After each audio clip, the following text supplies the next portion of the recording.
Unë jetoja këtu. Jetoja në njësinë administrative Skënderbegas. Jetoja dhe banoja në një zonë me një pamje dhe peizazh të mrekullueshëm, deri në datën 12 gusht të vitit 2025. Përballë vendilindjes time, ngrihet madhështor dhe i heshtur mali i Tomorit dhe pas meje mali i Koshnicës. Gjithçka ishte mrekullisht e gjelbëruar, por papritur gjithçka u shkatërrua. Rreth orës 10 në datën 12 gusht, papritur shfaqet para meje flak dhe tym i llahtarshëm. Një ndjenjakthi dhe trishtimi më befasoi, një zjarr i llahtarshëm, papritur përfshiu fshatin dhe gjithë vendlindjen time. E hutuar mendoj, të jetë ëndër? Jo. Shoprindërit e mi të sapo ardhur nga puna që bërtisnin dhe zërat të dhimbshëm që vinin në mendjen time. Të shpëtojmë jetët tona, shtëpinë apo qenjet e gjalla. Një kaos i vërtet. I gjithë fshati në llahtar, në frikë për jetën. Unë akoma në gjendje shoku mendoja. Të marr biçikletën, shantën e librave apo albumin e fotografive. Flakët e nxehta kishin mbuluar jo vetëm banesën, pyllin, por edhe qiellin, i cili shkëndijoi nga boçet që era e fuqishme dhe shumë e zemëruar i përhapte nga t'i donte qejfi. Një kaos i vërtet, të bërtitura, të uluritura, tmerr, lot, asfiksim, edhe delet, edhe qeni, edhe matësja ime që unë i kisha për zemër, duke sikur më thërrisni dhe më kërkoni ndihmë, dhe unë që kisha humbur orientimin, isha në një tmerr të papar në realitet, vetëm lot, vetëm pikëllim e trishtim. A është vallë realitet, apo një film horror? 2 duar a 4, apo 6? Ato më rrëmbyen dhe më larguan nga imakthi vërtet. Sa e vështirë ishte. Sa e vështirë ishte të largohej nga fshati yt, krejtësisht e shkatëruar. Vrapoja dhe vetëm vrapoja për të shpëtuar jetën time. Por mendjen e kisha gjithkund. Ai zjarr mori gjithçka. Sendet me vlerë, kafshët e përzemërta. Mbi të gjitha ai zjarr mori banesat e banorëve. Ishte e vështirë të mendoje se me atë diell të shndritshëm, me atë qiell të kaltër dhe me tërë atë fllaut të lehtë, do të shkrumbohej gjithçka.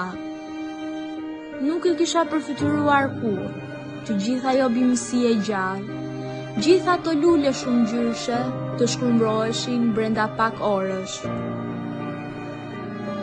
Banorët ngelen në qiell të hapur. Nevojat e tyre ishin të mëdha. Nga ato më baziket si ujë i pishëm, ushqime, veshmbathje.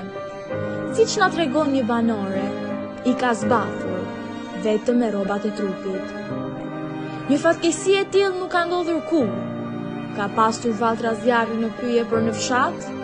U bëra 65 vjeç dhe nuk kam parë kurrë një tmerr të tillë, na thot banori tjetër.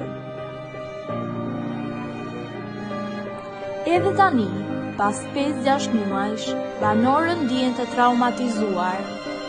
Me lot në sy, zonja Feruze tregon pasoja që i ka lënë në shëndetin e saj. Që atë ditë unë vuaj duke mu dridhur koka, apo banori tjetër, zoti kujtim me lot në sy shprehet. Puna, mundi dhe djersa 65 vjeteve u bë shkrumbehi vetëm për 5 minuta. Sot banorët më të prekur nga zjarri janë të detyruar të jetojnë në një banesë të improvizuar. Sado që përpiqen të shejnë dhimbjen, sytë e tyre tregonin të kundërtën. Shtëpitë e tyre janë djegur dhe bashkë me to edhe kujtime, vite pune dhe shpresë.